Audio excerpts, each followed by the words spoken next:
殿下，范大人不请自来了。为何不早禀吗？快说！您要的制衣今天也好了，已经在来的路上了。谁安排的呀？您安排的。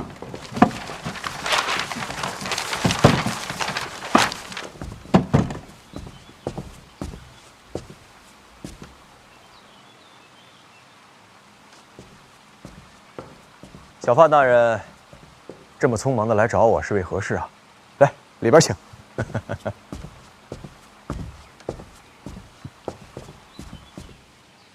原来范兄是为此事而来。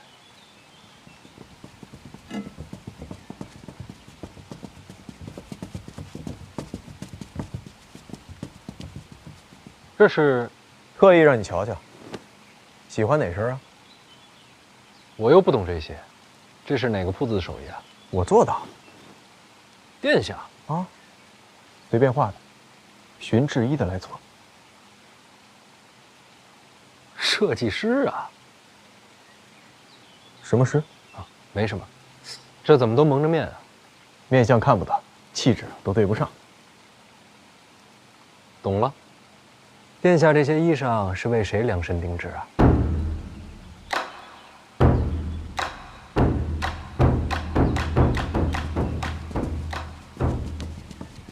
不为谁，瞎胡闹。水平很高，不算胡闹。我就欣赏你这一点。这要是换个人，就要劝我专心国事了。人嘛，总要有些闲趣。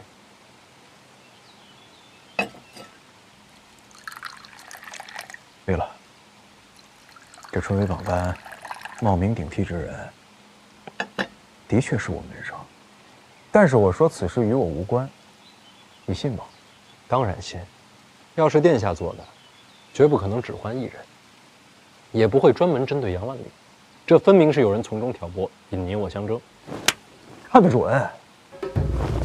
范闲把考场围了，全城都惊。然后呢？然后直接去了东宫。难道是太子在榜单上动了手脚？太子可不傻，奇了怪了，陛下都开口了，谁会在这个时候动春闱？除了我二哥，还能有谁呀？不像是他的手段，太直白了些。是谁可以慢慢查，但是眼下最重要的是如何收尾啊！好歹是我门生，不如将错就错。这样，杨万里那边呢，我保他1年之内入仕途，怎么样？假如将来有一日有人将此事移交圣驾之上，参殿下一个春闱舞弊，结果会如何？岂能授人以柄？还是你看得远。这事儿不能就这么忍了。岂止不能忍，还得闹大点。怎么闹？闹到监察院吗？这是春闱考院，是礼部直属之地。你等拦在此处，若误了明日放榜，谁来领罪？监察院一处邓子越愿担此责。哼，监察院什么时候把礼教法度踩在脚下了？刀剑无情，还望尚书大人自重。我倒想看看你这刀剑怎么无情。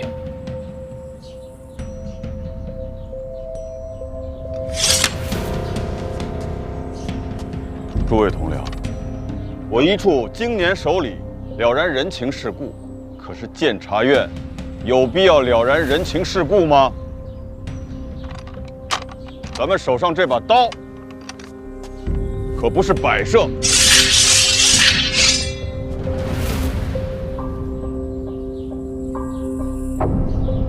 那我就要看看你怎么收场。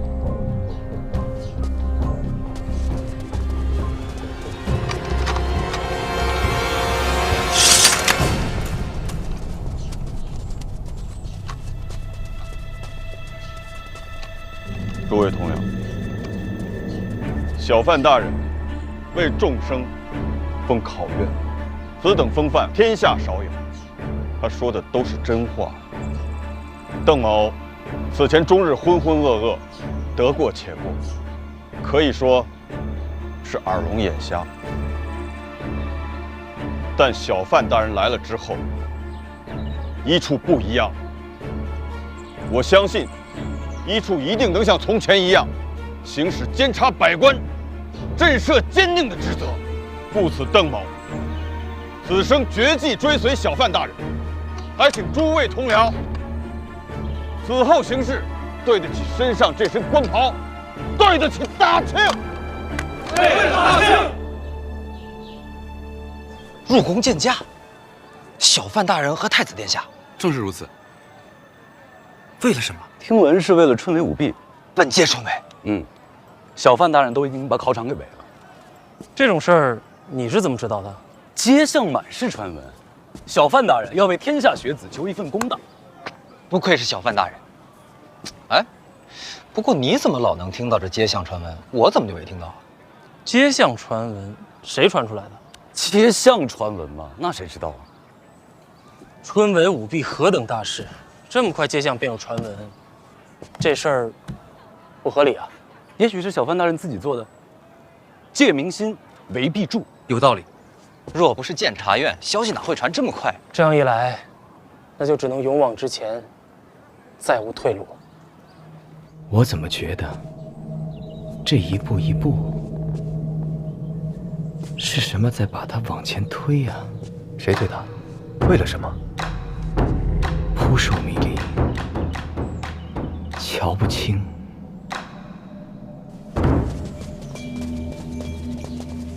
侯公公呢？回大人，陛下那边走不开。贵姓？可不敢言贵。小人红烛。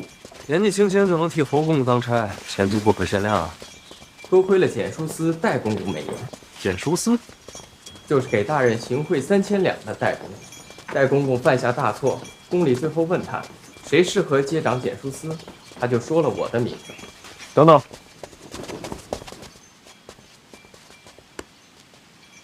你们二位什么关系啊？回殿下，非亲非故，就是替戴公公捡了次鞋。那这么说起来，你应该怪我。该谢大人。谢什么？若不是戴公公倒了，我哪有接掌检书司的机会？若不是接手检书司，哪有被侯公公赏识的可能？说到头，都该谢范大人。有没有人跟你讲过，封顶说话不该这么直白。大人才华经世，如今又为天下学子毅然入宫，小人感佩至极，心绪难平。你怎么知道我是为了天下学子而来？大人所言所行，传闻已广，传闻已广，满城皆知，叫人钦佩。是你故意放出消息遭收拾，手段高啊！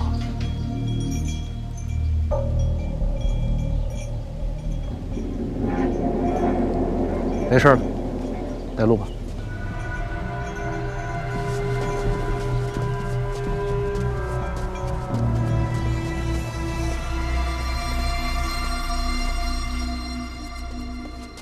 启禀陛下，太子求见，范闲求见。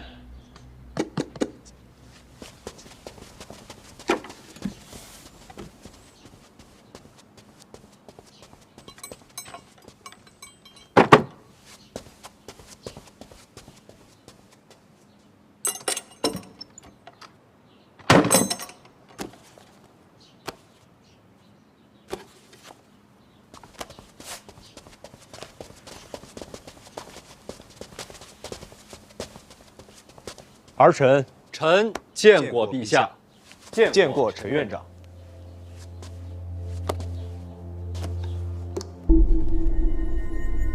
陛下和陈院长要是有要事商议的话，臣可以先告退。没有商议，送东西。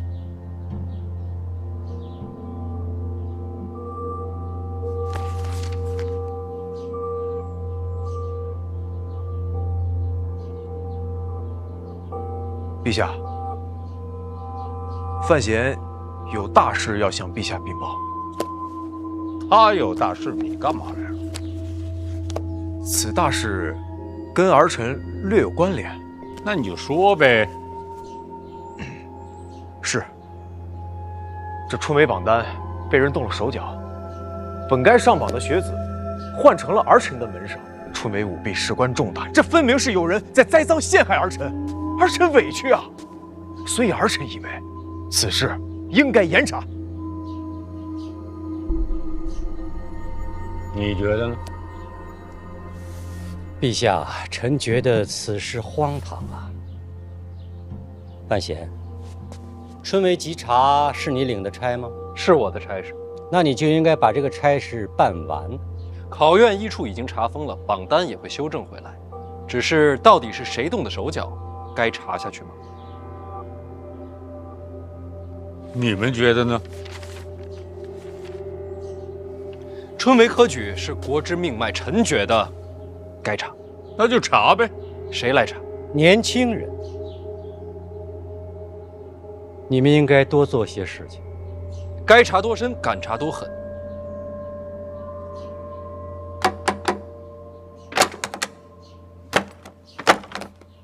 这些都是5年来举证春闱舞弊的折子，到现在没有结果。为什么？大事化小，小事化了，没人敢查呀。因为查出的结果牵扯多少人啊？到底该查多深？该查多狠？该查多严？不敢呐，到现在也没人敢查。臣胆大妄为。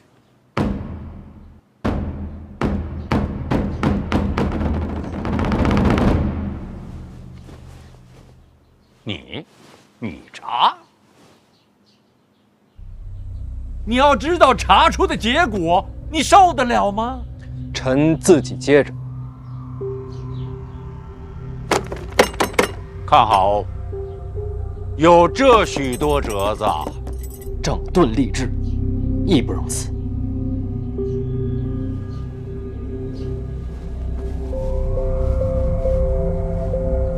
查。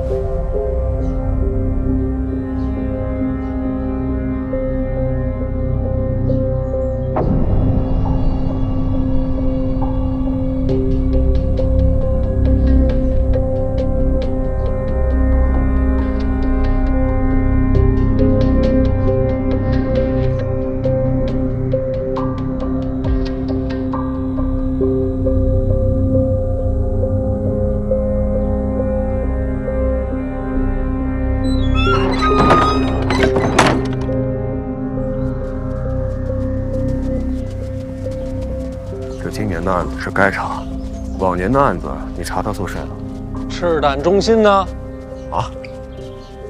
不查不行啊，殿下。这台阶也起了，名声也立了，没退路了。你的意思是说，陛下和陈院长想让你查？谁说不是呢？补差事，得罪人。我得罪的人还少了。哎，你不容易啊。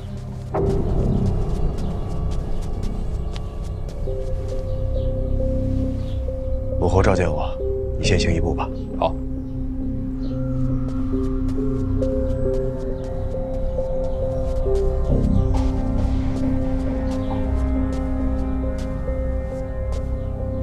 方才多谢洪公提醒。借一步说话，请。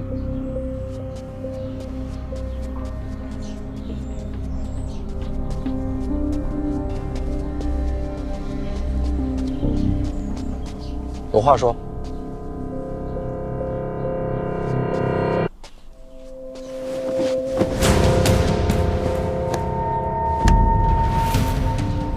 你这是哪出啊？小人原本姓陈，是颍州人士，被贪官迫害，夺我家产，全族灭门。小人侥幸逃得性命，无处可去，才入了宫。哪个贪官？就是如今的颍州知州。颍州知州。恩公惩贪除恶，如今这贼人依然抄家入狱，被判了斩立决。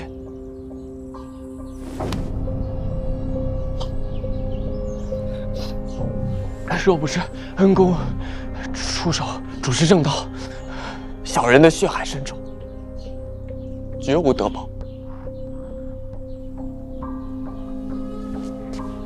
这陈院长查的名册，督察院办的案子，怎么写到我头上了？小人虽然愚钝，但也明白是恩公在推行此事。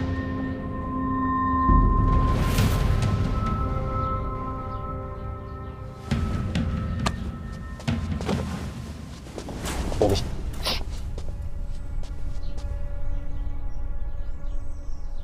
你这身份，如今宫内几人知晓？入宫之时，登记在册，我是胶州人士。在这宫里，我只姓洪啊。本族往事无人知晓。洪字怎么来的？入宫时遇到一位姓洪的老太监，对我有所看顾，我便也姓了洪。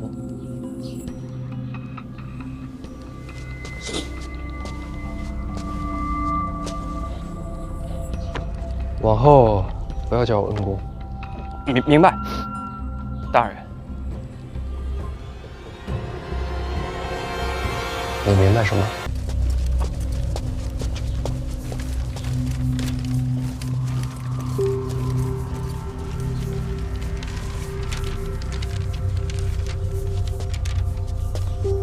重挖茅房？是啊，又是小范大人的主意。大人，这确实有点莫名其妙了。就说人手不够，来不及。他从监察院一处调的人，根本没找咱们。考院重地，不得擅入。大人，监察院监理天下，按规矩，他们连考生都能当面带走。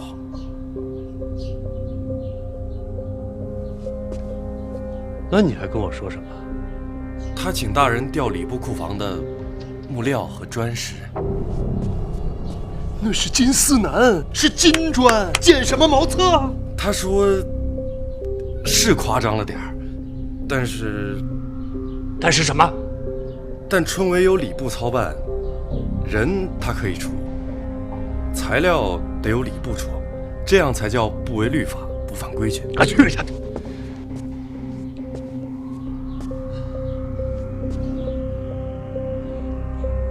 规矩是，得按规矩办。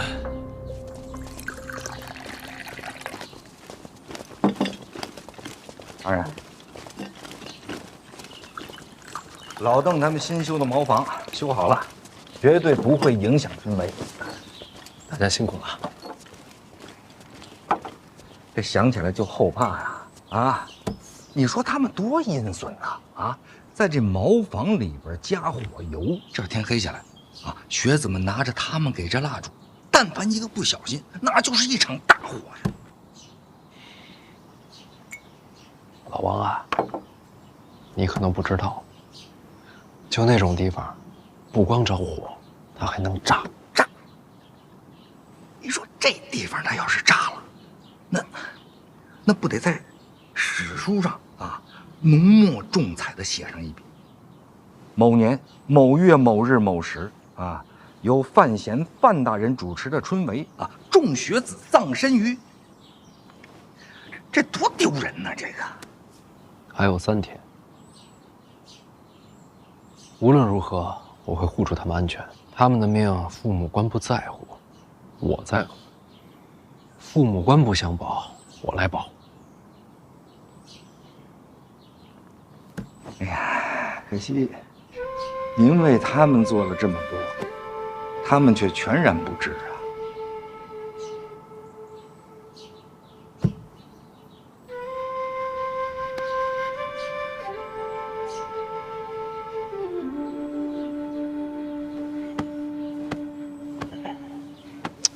好人好事不留名，还请叫我红领巾。不，大人，您刚才说什么巾？红领巾。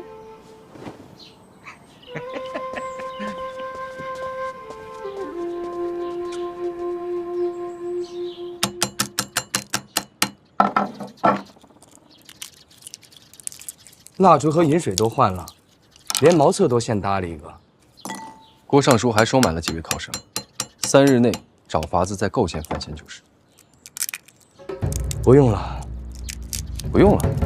水火不起，终无大事。范闲这圣恩啊，没有几十条人命，压不下来。好歹也敲打敲打。既然敲不死，何必枉费心机？让郭征收手吧。可惜了这上好的机会。这事儿啊，有蹊跷。郭征的手段换我，搞不好也要被坑了。范闲奸诈？不是，这些细碎小事，也只有礼部打磨多年的老人才能够瞧得清楚，要不然谁会查看蜡烛饮水呢？礼部有人帮他。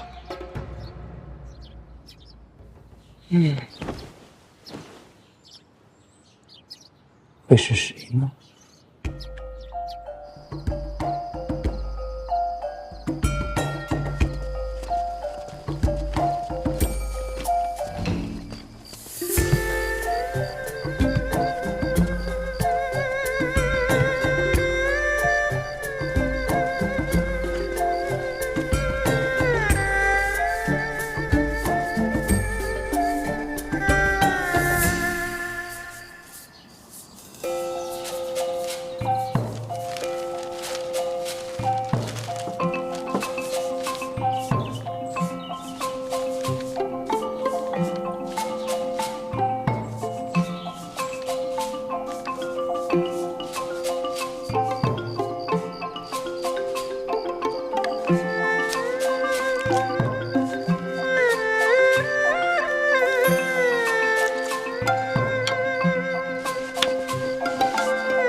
有人晕倒了，怎么回事？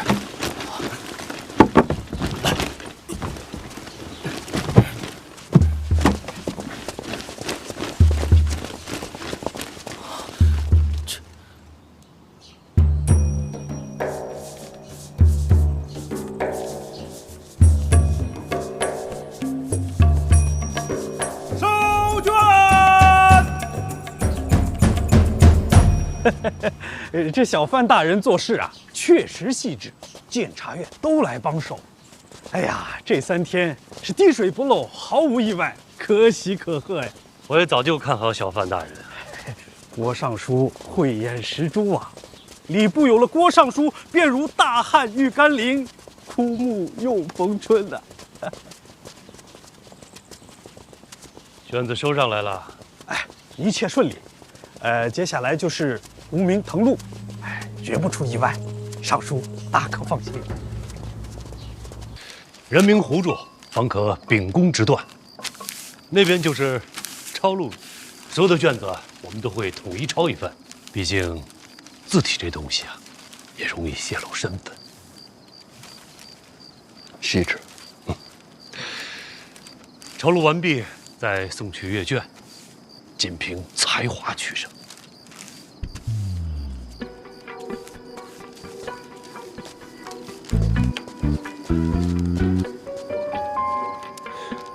我要是想做手脚的话，该怎么做呀？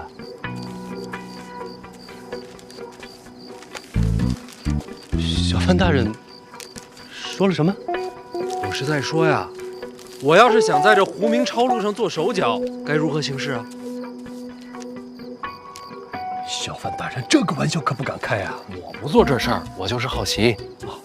那绝无此事。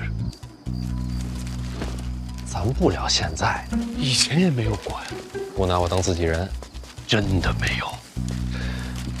我怎么听说这胡明的纸条有长有短呢？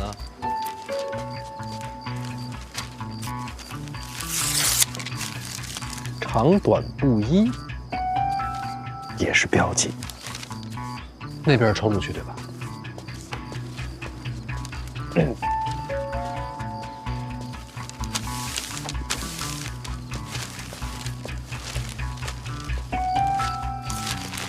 然后超路这边也能在纸上沾些墨迹，这样阅卷的人见了也就心领神会。绝无此事啊！小范大人这是在哪里听的？都是传闻。当然了，我相信在座的各位绝没有做这种事儿。毕竟谁也不想死。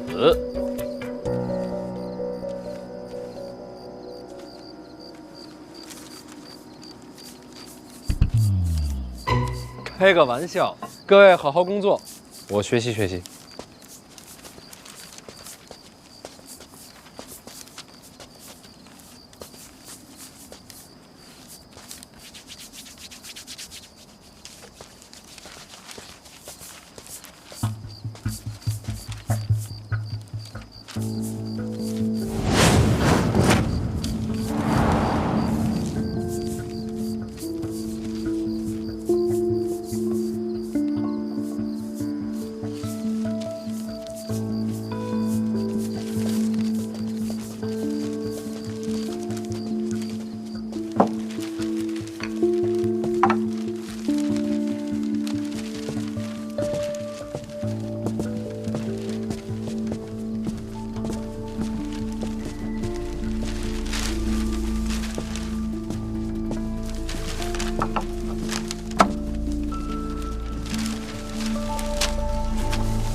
郭征传话，范闲对礼部手段了如指掌。本来想着让帮一把殿下门客，如今看来不太方便。什么门客？我哪有门客？明白了，只有考生，没有门客。春闱嘛，干净一些其实不错。谁都别插手，各自看命数。我这就让人转告国征。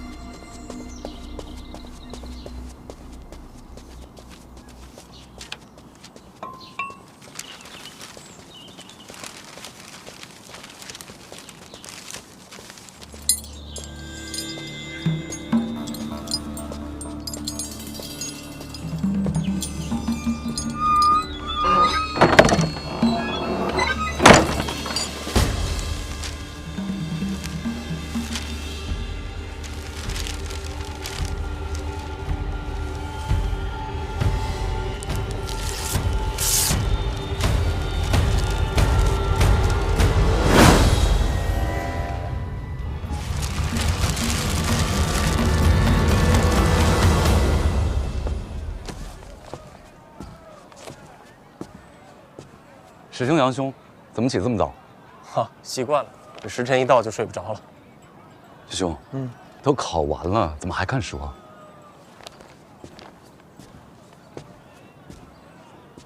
老兄啊，你看，就这句，当时死都没想起来。好了，考完了，不想了。哎，程嘉林呢？啊，3天考完，精疲力尽，怎么叫都叫不醒。是是啊，这3天真是如脱胎换骨一般啊。是啊。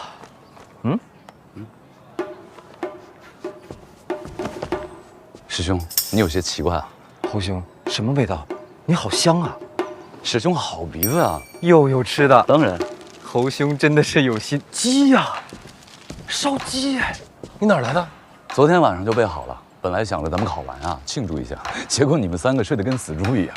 多谢侯兄这些时日以来的充饥之恩，千机散尽还复来。侯兄，小范大人的诗不是这么用的。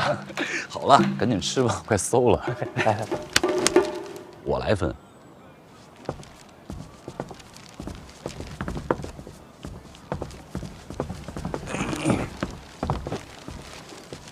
谁曾想，那晚请我喝酒吃肉的，竟然是小范大人。可不是嘛，这谁能想到？是啊，当时我知道的时候都吓了一跳。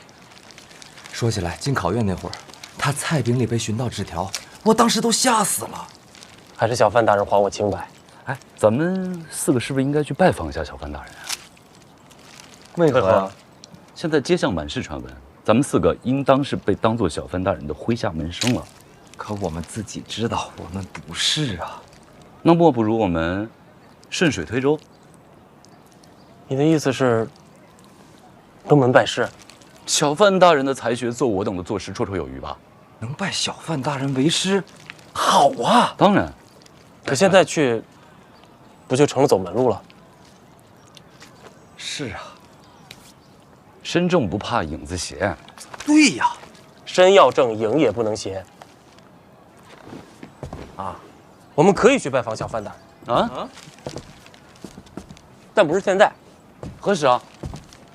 就算要去，也要等到发榜以后，尘埃落定，才好相见。就是这道理。我也是这么想的。给嘉林留点。我是程嘉林。走开。哎，也不知道小范大人此时在做什么呢？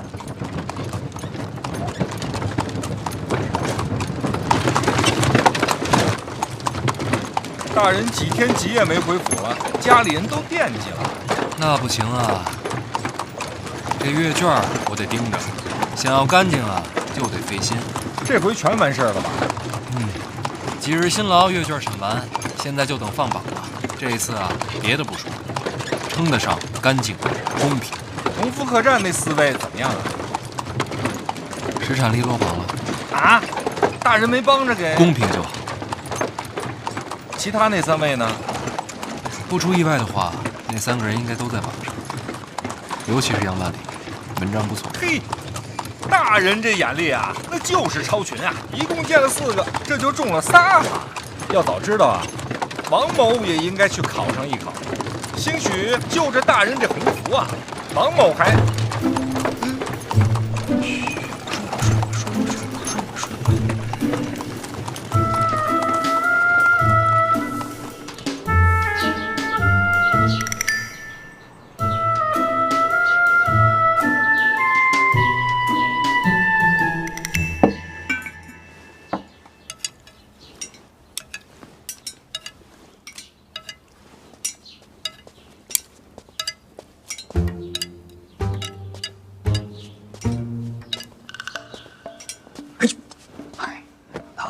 你这脚底下能不能有点动静啊？启年兄，这是小范大人的饭呐。啊，那启年兄，这又是？哎呀，这个肉啊，你知道啊，这是我家爸爸最喜欢的啊。哦，明白了，启年兄这是在偷小范大人的肉。这怎么能叫偷呢？你想，小范大人正在休息啊，他不吃这些菜了，这菜啊不能够，对吧？那也不能这样吧？不是，这菜如果没有人吃啊，就会被倒掉，那不就是浪费吗？但是浪费总是不好的吧？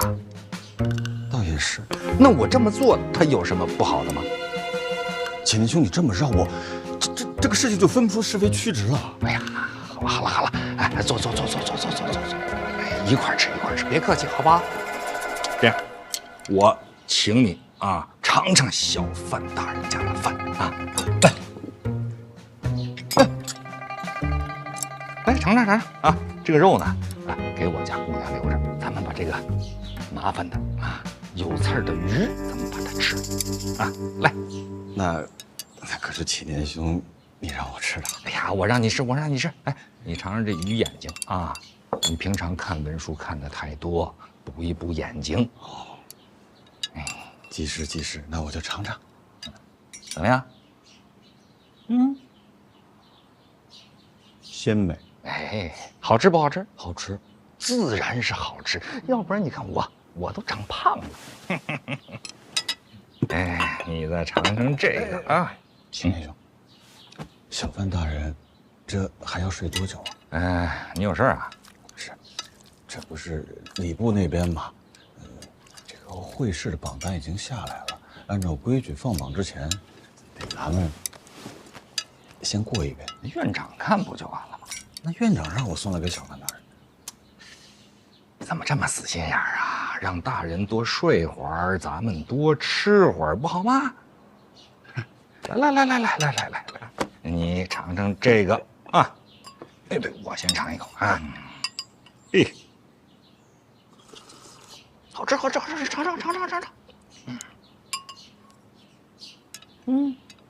味道怎么样？非常特别的味道。此为何物啊？酸辣。大人醒了。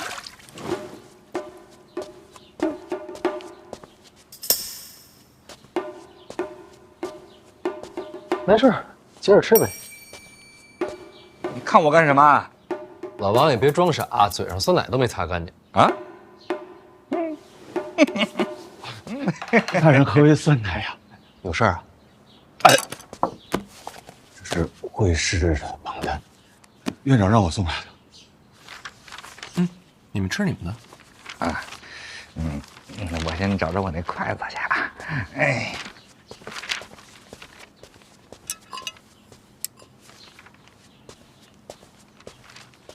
行了，你接着吃吧。哎，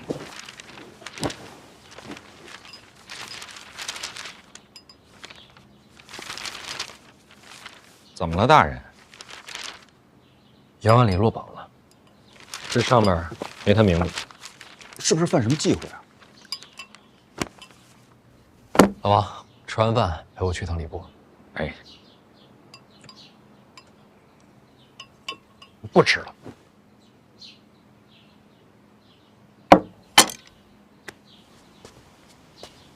哎呀，你就别跟这儿绕了。哎，大人，怎么样啊？翻了翻审过的卷子，高中那一批里边有杨万里的，不是胡名了吗？考院里边看过他写的策论，内容我还记得。那是谁抄名字的时候抄漏了？不是，卷子的内容是杨万里的，但名字改了。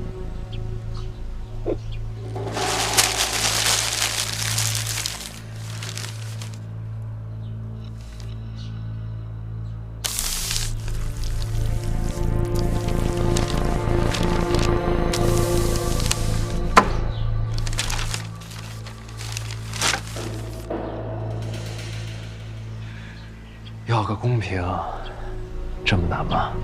这得查呀，大人，看看是谁顶替了杨万里。不用查了，这名字我认得。认呐？到时候这几个名字帮我扫一眼。殿下是想要我做什么？抄录的时候什么都不用做，就足够了。顶替杨万里的名字就在其中之一。太子文生。敢问大人，除了他，还有没有其他人？就他一个，除他之外，其他名次一切正常。大人，一定要慎重，一定要慎重。二殿下已经与您心生嫌隙，此时如果再与太子交恶的话，此事要好好想想。不用想了，我这个人说了话就得算。什么话？这届春闱要干净。老邓，你带医处的人把这儿给我围了，没我的手令，谁也不许放榜。领命。王启年，在呢。去东宫。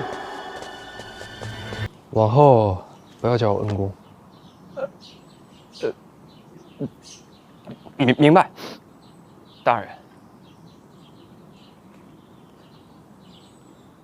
你明白什么？从今往后，我便只在心中记得大人恩情，除此之外，绝口不提。先带路吧，好多事儿要忙呢。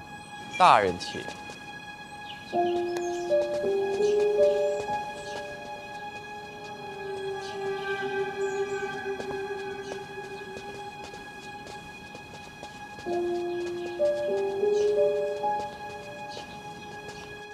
范闲把金榜换名的事捅到圣驾前了。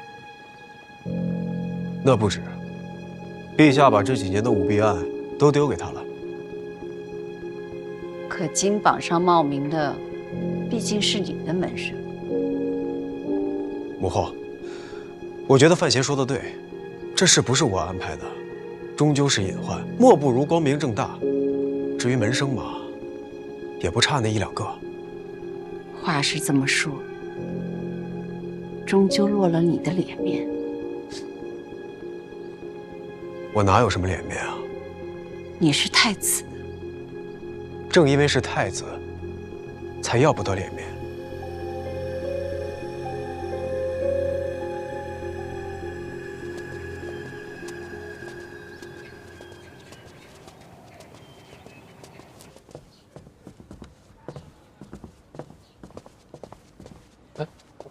人呢？啊？人？不是都让老邓带着去封考院去了吗？你瞧这脑，哎，给我吧。别，大人，我不累，我都抱会儿宫里的东西。还得辛苦你去给邓子越传个话，春闱放榜，一刻不能耽误。哦，那榜单呢？自然要把杨万里的名字改回来。那谁改？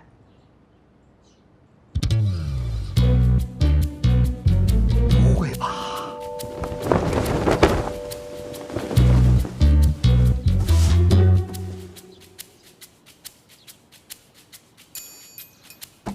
不是，这么多字儿啊！啊！咱不就把这个名字一划，写上杨万里3个字不就行了吗？哦，道理倒是没错，毕竟是金榜嘛，直接在上面修改涂抹，有失体统吧。是哈。可是这万一我错了一笔呢？祁年兄，凡事还是多往好处想。有什么好处啊？比方说，手抄金榜者，从古至今唯祁年兄一人耳。那是啊。可是我这，不，这万一错了，哎，老邓，还是你来吧。哎，使不得。大人是吩咐，您错了。不，你的字儿比我的字儿好。那我命也好呀，我不用做这事儿。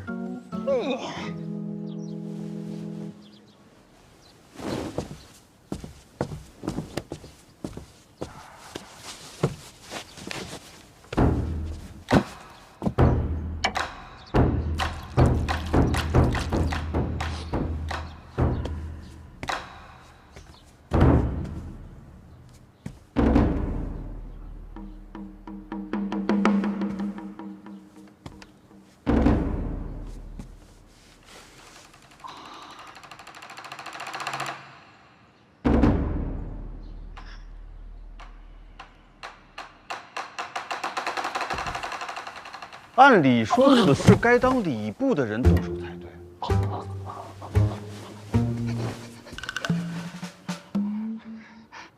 大人说了，这放榜之事啊，年年都是礼部来做，他们也累了啊。今年呢，就让咱们医处替他们分担了。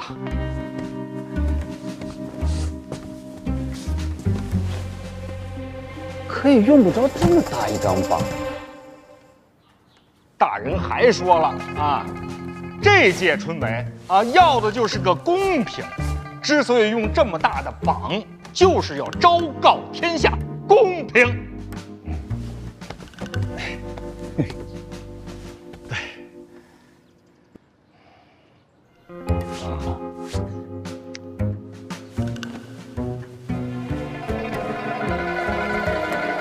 那既然这么重要，应该大人亲自提笔才对。你这话能不能过脑子啊？大人那笔字儿，啊，哎呀，确实是大人亲笔的话，会伤了自家颜面。哎呀，再说了，大人现在正忙着呢。陛下把这些年的春闱舞弊案，那都扔给大人了，大人正查案呢。都是些陈年旧案呐，从何查起？不是你能不能不说话呀？我这万一写错了呢？我也是担心大人嘛。在牢里查。牢里？哪里的牢？咱医处自己的牢里，别说话了，行不行？哦。哎呀！哎呀呀呀呀呀！看看歪没歪？秦天兄，无从判断呀。这看不出来吗？伪师看不出来呀。就这么着吧。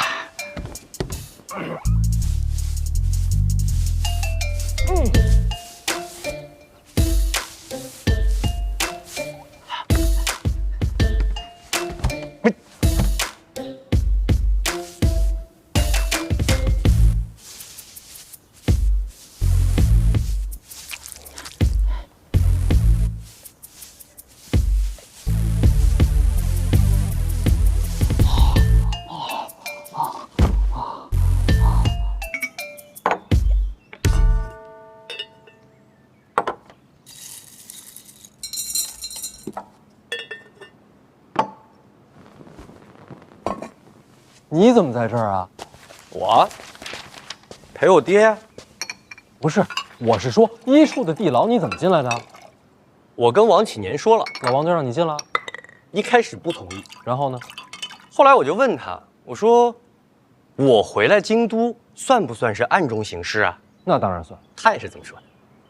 然后我就问他，那既然是暗中行事，目的不就是不被别人发现吗？那我待在地牢岂不是很合适？你这什么话？居然很有道理。然后我又跟他讲，我说范闲求我爹做事，事成之后，万一他要杀人灭口，我要是跑了不合适啊。所以我要跟我爹待在一起，待在地牢里。如果你真的要杀人灭口，大家都方便。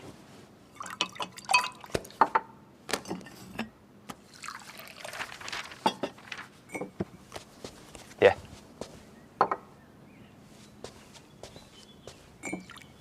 然后王启年就让我进来了，喝茶。你就不怕我真的杀人灭口？你不是那种人，这么信任我？也没有什么信任不信任的，我就是想跟我爹待在一起。老夫也要感谢小范大人，把我从刑部调到医处，在这里住着，舒服多了。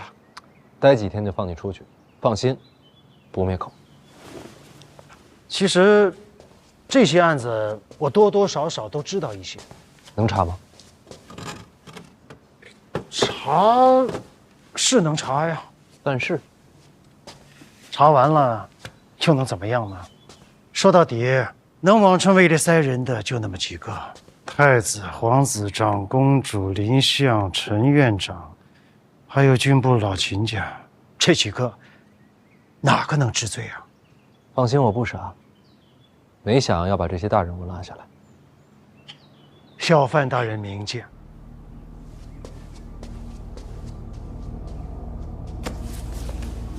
背后的动不了，还有办事儿的。从中调停，收取钱财，这样的官员也不在少数。动一批吧，最起码几年内让动了心思的人知道害怕，这样公平多少也能保住些。要查办事的，差不多都是礼部的。礼部清官多还是贪官多？大人，你觉得拿多少银子算清官啊？郭先生莫开玩笑，是大人先开的玩笑。那就一个一个查，犯错的都不放过。那既然这样，我给你列个名单，这些人办事毛躁，从他们开始会简单些。麻烦了。其实这案子最重要的是那些苦主。什么苦主啊？那些被诬陷的、被收买的、被改名换姓的考生们，他们就是苦主。办案嘛，总得需要原告嘛。多谢郭先生提醒。不要谢我，是天下学子该谢小范大人。严重吗？扫清积弊，还天下读书人一个公平，再怎么谢都不算重。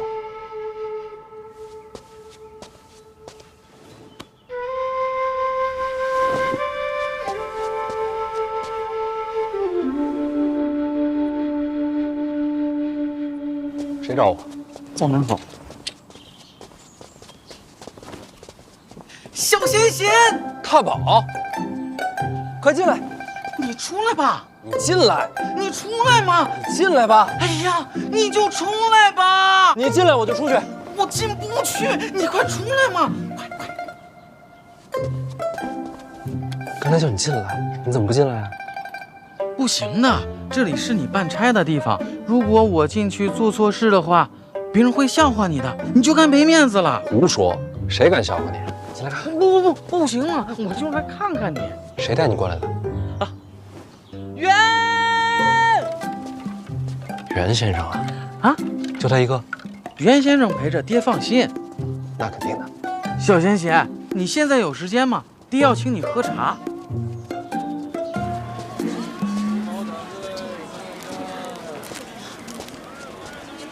世伯要是找我，随便找个人叫我一声就行。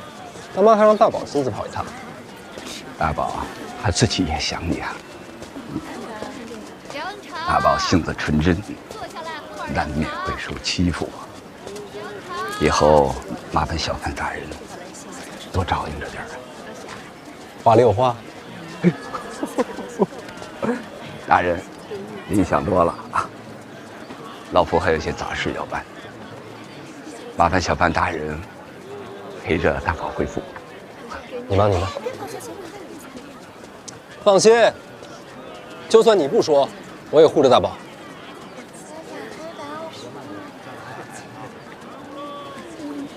袁先生今天怎么回事啊？古古怪怪的。是不是因为他的唐人太小了？有可能。陛下让你查近年春闱舞弊，消息传得这么快？不瞒你说，这些年往榜单里塞人的事，我确实也做了不少。真要查，第一个查我就行。别看了，没试探。说真的，这能怎么真啊？你接手此事，转眼间全城传遍，这说明什么？说明陛下要让你借机扬名，为接手内库做准备。我知道，今日上殿，陈院长提醒我了。那你怎么办呢？真要查，查谁？查谁都是祸事，不小心就会树敌无数。既然如此，不如就查我算了。我提前弄几个人，到时候扔给你。一来给陛下有个交代，其次我能替你护着点儿。做官嘛，过于悍勇，下场堪忧。世伯真是如同蜡烛一般，什么东西？燃烧自己，照亮了我。乱七八糟，什么歪理？还没来得及谢过世伯，春闱那天，你也替我考虑着。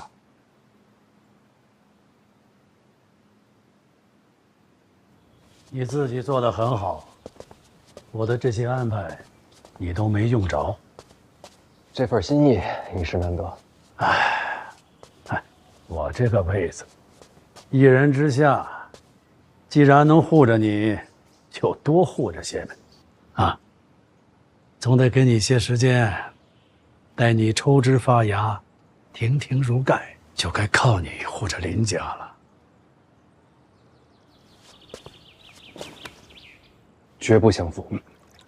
也不必如此认真，我也不会这么快就退。你且安心，万般烦扰都有我在。哎，这袁先生去哪儿？我等着他下棋呢。要是我悔一步，这盘棋我还能赢啊？袁先生不是办事去了吗？办什么事啊？不知道，不是你安排的。去见男的还是女的？这我哪知道啊？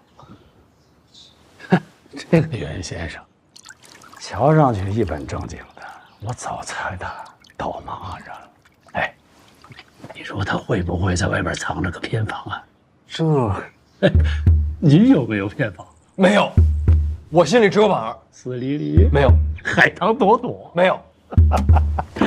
哎呀，还有那抱月楼圆梦，这个真没有啊，这个真没有。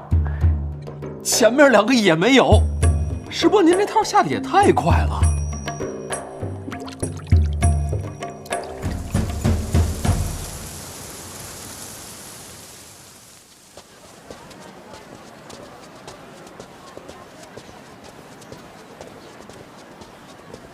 当然至于了，那么大一张榜啊！我这一笔一画都不敢错呀！这要是有点儿，哟，您给这么大一点呢？哎，我这一下就好多了。哎，全抄完了？哎呀，抄完了，总算是把杨万里的名字呀给改进去了。那就好，明天照常发榜。不，您不看一眼呢？没这必要。不，这么大的事儿，信得过你？哎呀，就大人这话啊，王某就像是，沉舟处见浮木，寒冬中遇暖阳啊！行了行了，少点套话。哦，大人，您让我查颍州的案子，查清楚了，这当年呀，的确是陈家被灭满门。知道了。还有，就是您领旨彻查舞弊之事啊，这已经在这坊间都传遍了啊。您，小范大人啊，现在在这读书人心目当中啊，那就是济世之才啊，亘古之光啊。有点过了吧？就是这些传闻呐，它好像都是从咱们院里边传递出去的。那就是陈院长的差事，陛下的指使。哎，大人，您说这是不是想借春闱之事，让您领袖文坛呢？我是真看不出来，我这样一个孤臣，却养这般的名望，陛下到底是想做什么？老王啊，平时遇到其他人，我觉得自个儿挺聪明的，可唯独遇到陛下，是真看不懂啊。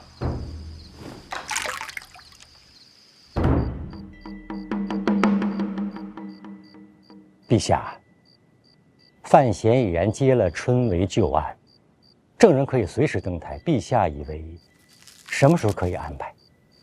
别影响放榜。明白。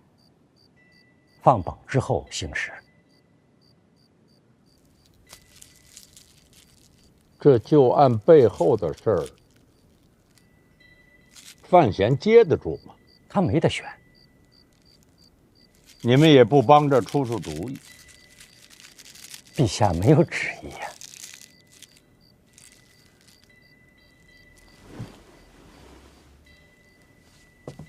你又不是木偶。臣愿意当木偶。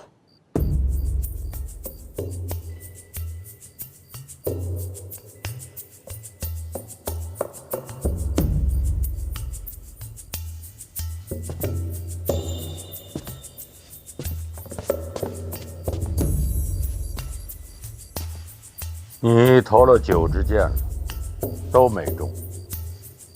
好，朕再赏你1支。你刚才不是说一切听朕的旨意吗？来，朕命令你，此箭必须投中。臣不善此道。投。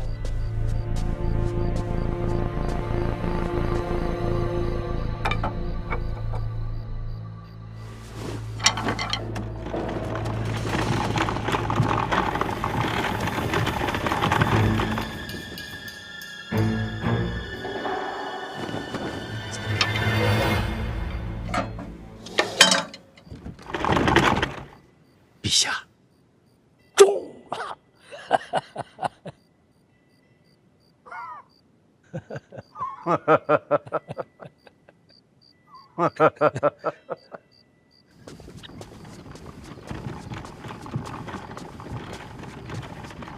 都这个时辰了，陈院长辛苦了。我瞧着陈院长您今天心情不错哎。侯公公也看出来了，好眼力。过去吧，我送您出宫。这段路我认识。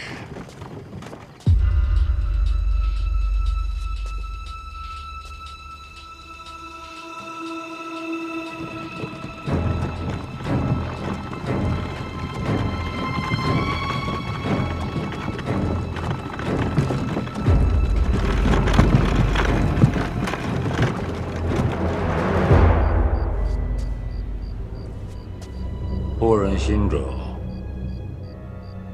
牵绊，不累而已。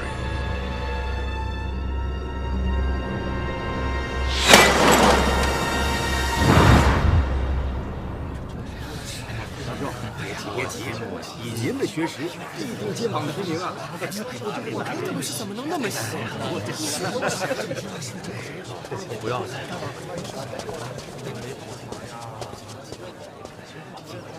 师兄，现在看书是不是有点晚了？有道理，师兄啊，来了。程家林呢？人这么多，不知道挤哪儿去了。顾风，他肯定在。二位，跳过礼部，监察院直接放榜，史无前例啊！小范大人整顿吏治，我大清必当焕然一新呐！杨万里，这是杨万里吧？没错，就是杨万里。你确定？确定。兄，我可是早就听说了，监察院这次放榜，就是为了把他的名字加上去。本来就是他被别人给替了，小范大人觉得不公平，这才闹得这么大。兄，原来是这样啊！听了什么消息？怪不得，我就说史无前例啊！这，街巷传闻不可信的。小范大人进宫见驾是为了你呀！街巷传闻。你们知道是谁亲手把杨万里的名字给加回去的？谁呀？小范大人，是陛下。陛下连夜执笔，亲自改的名字。听谁说的？都这么说。哎呀，这个小伙子哪会有这么机智大运的人？都是你惭愧。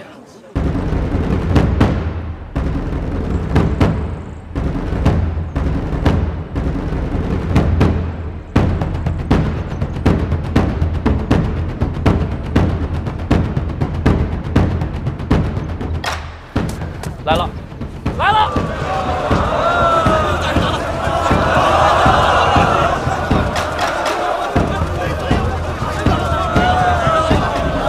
大人来了！祝各位心想事成！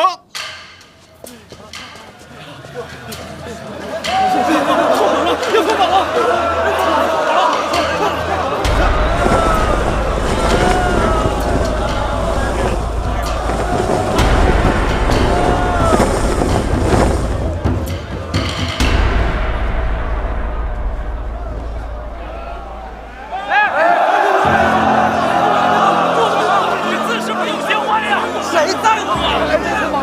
真的公平啊！我中了，我中了，我又没中了。杨兄，杨万里在哪儿呢？共识第5名，特别靠前。卫士榜单这就是不分高低都一样的，想喊就喊出来吧。你们看看这3个字，是不是跟其他几个字不一样？好像是啊，看起来特别雄浑呐。绝对陛下亲笔，看来这次榜单是真的公平了。全完了！寒来暑往，屡试不中，我的命怎么那么苦啊！我也中了！大爷，别白中了呀，大爷！孟兄，你也靠前啊！侯继昌啊！我儿子这也有心痛啊！接着找你，找嘉林。东西。你够了！你够了！是。程嘉林，程嘉林，中了！险些看漏了，中了就好。师兄，是战力。莫要着急，也许是看漏了，再对一遍。对，再过一遍啊！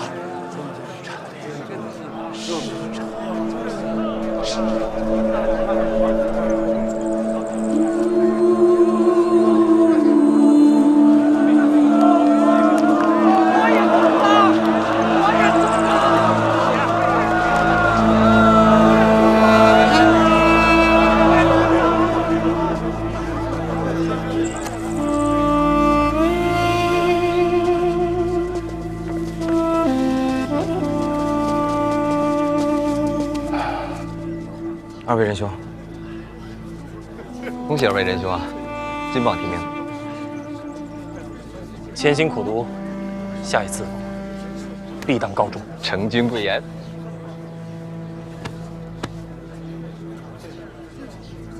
杨晓，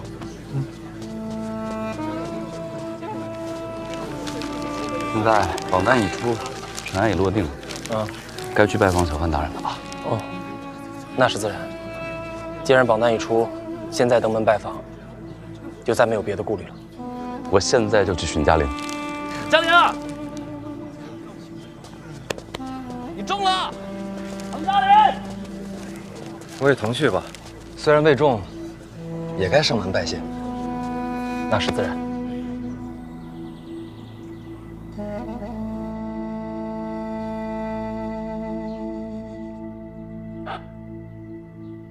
咱们再练习一次啊！不用了，已经练了很多遍了。来了。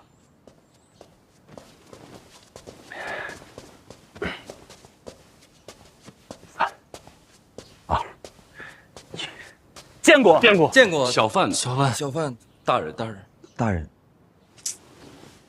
你俩也不齐啊，赖我。上次见面有说有笑的，怎么这会儿这么紧张？上回可不知道您是小范大人。对，小范大人也是人。小范大人不是人，小范大人是诗仙。战力，怎么了？连着说。你们3个找我有事儿？小范大人监理春闱之职，对我等来说，当以门生之礼拜之。拜师投效。小范大人以雷霆之威扫清春闱之弊，此等魄力，当受此礼。我等4人心生敬佩，愿为大人效力。4位。哦，程嘉玲看榜时被人挤伤，不能走动，他让我们代为转达对大人的尊敬之情。你们4人有3人上榜，虽然还有殿试定3甲，但你们如今已经能算是官绅。做事之礼不能白受，给你们准备了一些做官的道理，送给你们。我想说的全在上面，去吧。大人，先生，学生告退了。先生，学生告退。石战力，你留一下。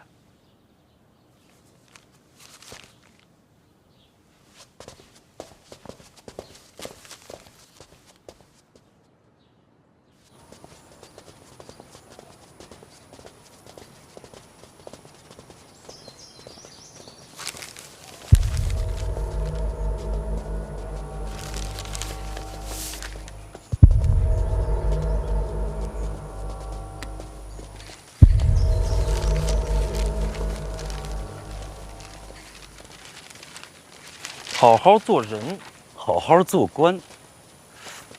不愧是小范大人啊，还可以这样用词，言简意赅，意味非常。侯兄，你看这做人，可是在做官之前啊。杨兄，从今日起，我等便是范府门生了。你我互勉，莫要辜负了小范大人的期望。嗯。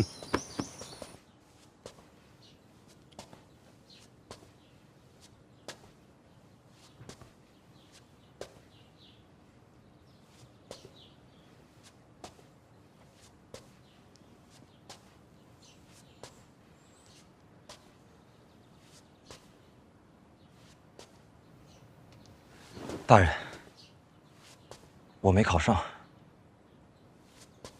我知道。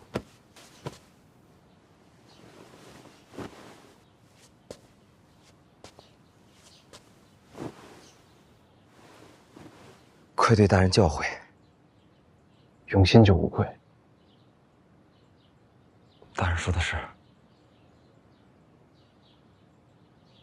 那大人留我，可是有什么交代？接下来什么打算？接下来这几日就打算离开京都，回家去了。你回不去了。石家镇一场火灾，全镇被烧。这是当地府衙出的报灾文书，你看一眼。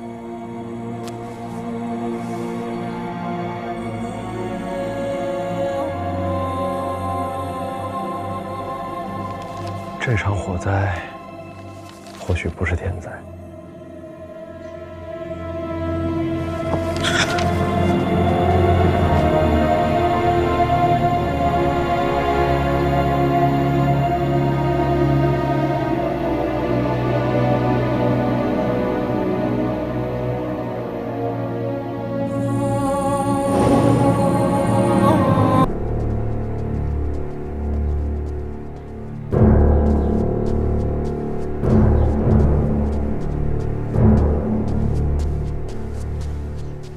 范大人，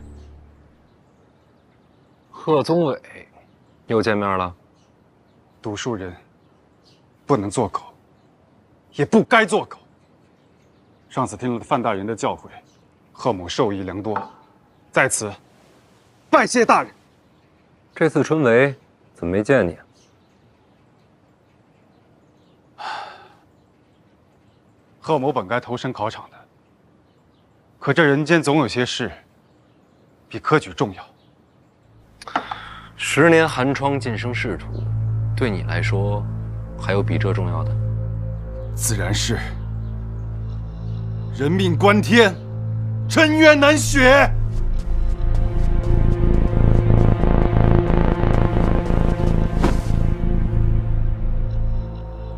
有冤情，你们应该找衙门的。本该是去衙门的，可听闻大人接手了春闱舞弊之案，这冤情只能求范大人来结。春闱之冤，这夫人的夫君是上届春闱落榜的考生，此人才学卓然，本该高中的，可到头来被人冒名顶替夺了官身，偏偏此事还被他知晓了。读书人咽不下这口气呀，便想着为自己伸冤。接着说。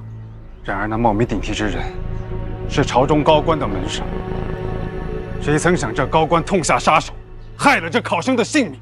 到如今，只留下这遗孀在世，他却还想着为夫君寻回公道。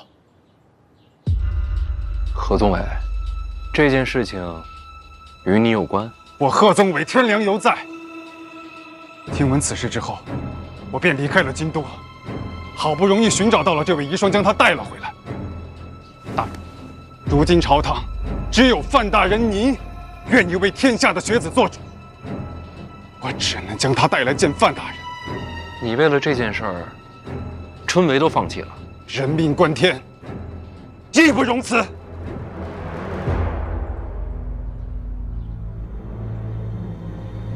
你可否知道，那位害死你夫君的高官是谁？小女子知道。那就说出来。春闱舞弊，夺我夫君性命的，是当朝宰相林若甫。主。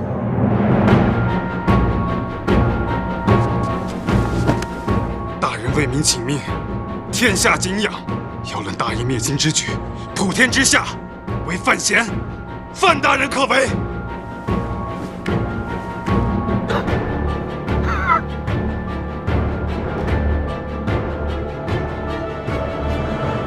无尘呐！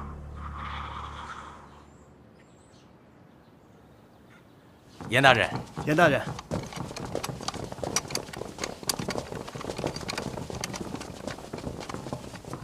找我。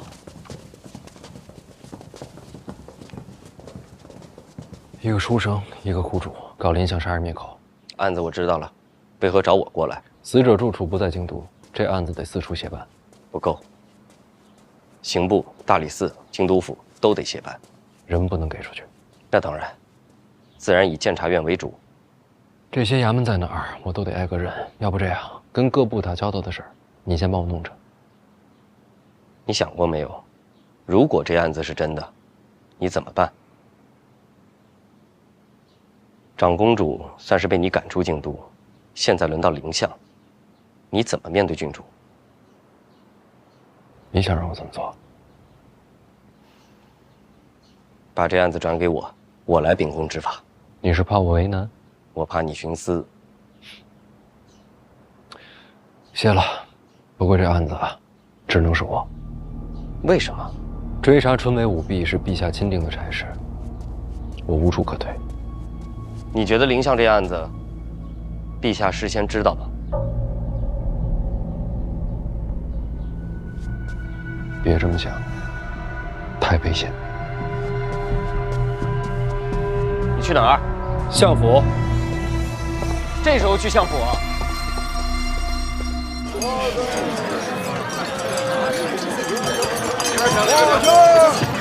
过来。慢走。哎，好嘞，好嘞，一会儿给你包起来。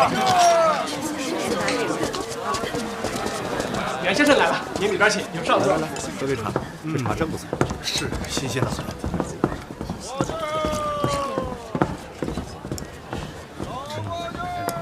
多吃一点啊。袁先生，这边有上座。包庇。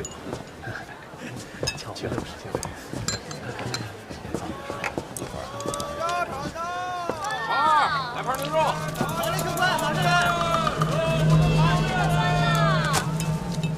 钥匙这儿。好嘞。一壶茶，2盘干果。好嘞。这要下雨？是啊，有。那边的窗户为什么关着？那下面是河，蚊虫多就关上了。打开。哎。